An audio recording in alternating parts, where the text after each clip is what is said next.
It's time for the AFC edition of my 2023 NFL predictions. If you haven't seen the NFC version, go ahead and get that out of the way first. After all, it's important to save the best conference for last. Quick warning, this video may not be as detailed as my NFC picks. I'm short on time and the NFL season is fast approaching, so I sorta need to pump this shit out as soon as I can. With that being said, let's begin with the AFC East. Potentially a bit of a hot take to kick this video off, but I am all in on these Miami Dolphins. The Dolphins have secretly been one of the shittiest franchises since the 21st century, but I'm a huge fan of how they're built now. Heading into 2022, I was under the impression that Tua Tagovailoa was holding a talented roster back, but when he was on the field, Miami was dynamite, and without him, or with his head in pieces, the Dolphins were in shambles. Hopefully I'm not falling for the big name charade a la the 2019 Browns, but with this roster and offensive guru Mike McDaniel, I think now is the time for this team to finally emerge as a contender, as long as they stay healthy, that is. For those of you who watched my NFC video, remember what I said about the Lions, the media darling that everyone wants to see succeed because everyone pities them? Yeah, take that analysis, crank it up to 11, and you have the Buffalo Bills. Don't get me wrong, this is one hell of a roster, but since 2020, this team has sort of been in a consistent decline. Obviously, Josh Allen is great, and the defense is top-notch, but this team has more holes than some would like to admit. The offensive line is below average, and outside of Allen, Buffalo struggles to run the football. Also, this is by far the most difficult the division has been since 2020. I still think Buffalo is a contender and will snag a wildcard spot, but I got a feeling that this team will take a bit of a step back. And if my prediction turns out to be true, I think it'll be time to have some uncomfortable conversations about Sean McDermott. Ooh, this is gonna be a fun one. The New York Jets. Predictions people have made for these guys are all over the place. Combined with Hard Knocks, the vibe around this team brings absolute chaos. What else do you expect from a team with Aaron Rodgers on it? The offensive line is pretty messy, but could be boosted if Mekhi Becton can stay healthy. Garrett Wilson is a stud, and Sauce Gardner headlines one of the NFL's better defenses. Especially with Quinnen Williams secured long-term, I can see why expectations are high. Similar to what I said about Buffalo, the Jets' schedule is brutal, especially in the first few weeks, and I feel like this will prevent the Jets from being top tier, but will do well enough to snag the AFC's last playoff spot. I'm not going to go very deep on the Patriots. I've talked about this team to quite the length in a previous video, so feel free to check that out if you want. To sum it up, this team has a somewhat high floor, but a really low ceiling. The best thing I can say about these Patriots? Matt Patricia doesn't run the offense anymore. That's like saying the best part about being in a saw trap is that John Kramer cared enough about you to put you in the trap in the first place. Big whoop. This will probably be the deciding year of Mac Jones' fate, and let's just say my hopes for the dude aren't very high. No division has Black Air Force One energy like the AFC North. That sentiment reigned true in 2008, and it reigns true now. As far as I'm concerned, this division is a two-horse race. But for now, let's get the little guys out of the way. Has any franchise gone from lovable losers to villains as quickly as the Cleveland Browns? It's not unjustified either. They gave an alleged sexual predator the biggest contract in NFL history. They haven't earned the status the team thinks they deserve, and their fans are not only incredibly arrogant, but also have a massive victim complex at the same time. But that's besides the point. Sure, this team is talented, elite running back, offensive line, and defensive end, but come on, we all know this team won't win anything important. I mean, come on, it's the fucking Browns. Last place. See you next year. The Pittsburgh Steelers are starting to get a lot of hype due to quarterback Kenny Pickett's rock-solid preseason. And yeah, I can see it. As much as I despise the Steelers, they have some dogs on defense, a quarterback-receiver duo with sky-high potential, and impeccable stability as a franchise. One of the most well-known stats in the NFL is that head coach Mike Tomlin has never had a losing record, but I think it needs to be noted that Tomlin tends to struggle when blessed with an elite roster, whereas he shines with a bad roster. If Pittsburgh wins like 11 games, I won't be too surprised, but I think this team just isn't quite cut from the same cloth as the rest of the dogs in the AFC. That leaves two squads left in the division, the first of which is the Cincinnati Bengals. Not gonna lie, I miss the good old days when the Bengals were one of the worst franchises in sports who couldn't tell their ass from their face if they looked in a mirror. Yet, it feels like as soon as they changed uniforms, they became a completely different franchise. 2 years of elite play later, and the Bengals have now found themselves among the class of the AFC. Elite quarterback in Joe Burrow, the best wide receiver duo in the league, and a defense that should still be decent after losing Jesse Bates. Otherwise, the offensive line still leaves a lot to be desired, and, their safety room is bad, I guess. I'm sure the Bengals will be contending again this year, but I am interested to see how their cheap-ass owner handles all the upcoming contracts that need to be signed in order to keep this core around.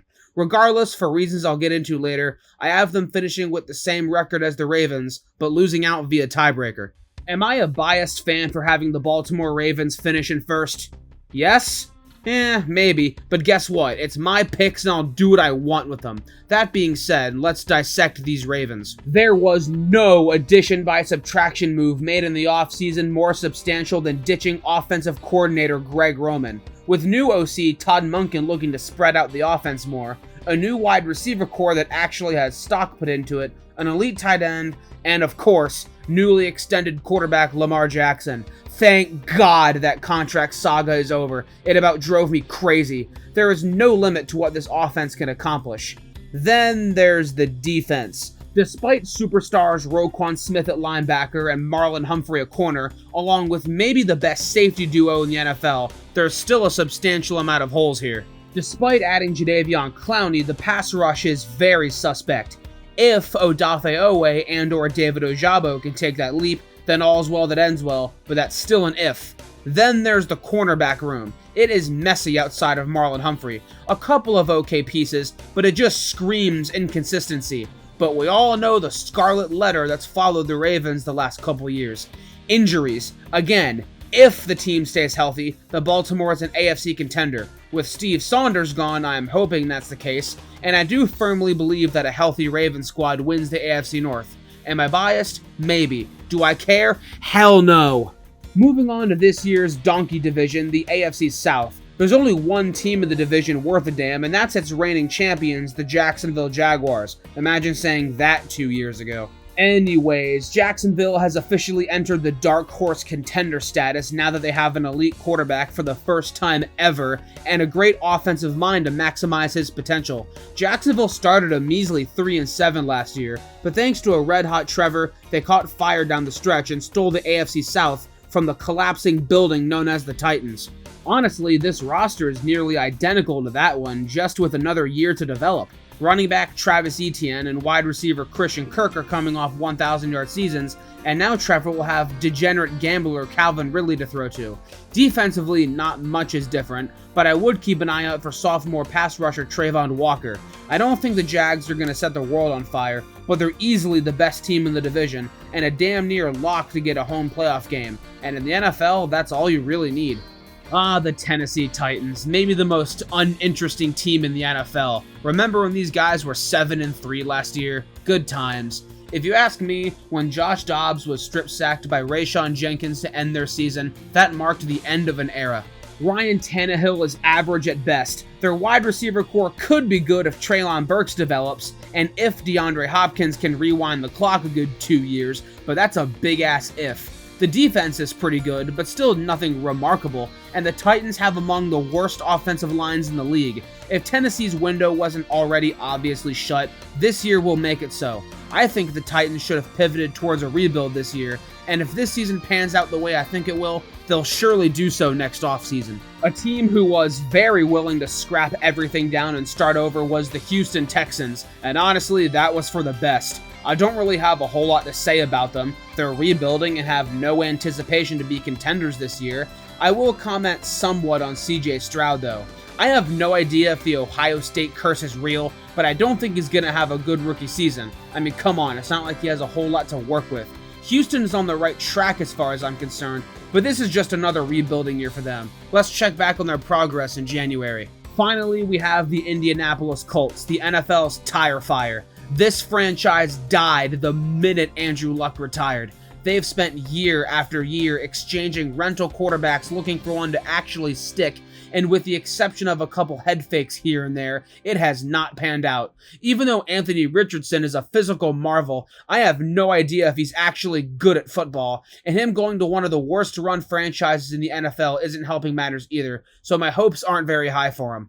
Since Jim Irsay is too busy crying over some whale than trying to mend fences with Jonathan Taylor, he may be done as a Colt too. Other than that, there's a couple good players on this roster, but if you ask me, the Colts are shaping to be one of the worst teams in the league this year. I have a piping hot take that's going to blow your mind. You might want to hold on to something real quick, because what I'm going to say may cause an earthquake.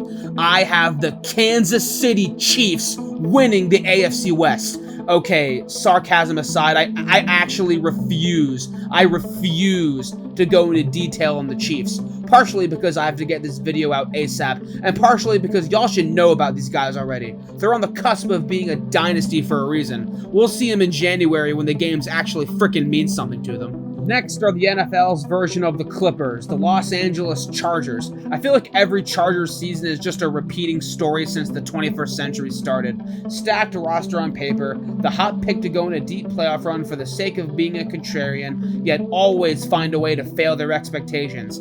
Yeah, this team should be good, lots of flashy pieces on both sides of the ball, but if you take a closer look, their depth is concerning, and Brandon Staley is in the worst coaches in the league sweepstakes. You know the Charger drill. Look good on paper and blow a bunch of games they have no business losing, maybe because they get injured to hell and back, and have NFL fans everywhere scratching their heads. Few teams in all of sports tease me like the Denver Broncos. I've been thinking that these bastards were a QB away ever since Manning retired, and when they finally got one that was supposed to be a game changer, it blew up in their face. I was almost coerced into gassing this team up again in 2023 with the acquisition of Sean Payton, but then I saw their starting offense piss down their leg against Arizona's backups in the preseason. I am officially out. If I'm wrong, then screw me, but I refuse to burn any more brain cells on this team. Next.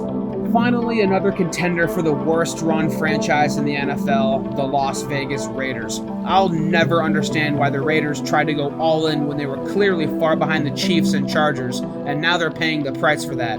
Derek Carr is gone, and his replacement is handsome Andy Dalton. Have fun with that. Josh Jacobs, Devontae Adams, and Max Crosby are studs, but that's pretty much all this team has going for it. I hope the Raiders enjoy their 19th playoff miss in 21 years. And that's it. My 2023 NFL predictions are set in stone. I look forward to revisiting these in January for better or worse. There tends to be a couple of teams where I'm spot on about, where I stroke my ego a little bit, but then a team like the Broncos last year will make me look like an absolute ass. With that being said, let's just enjoy this football season and hope it's a great one.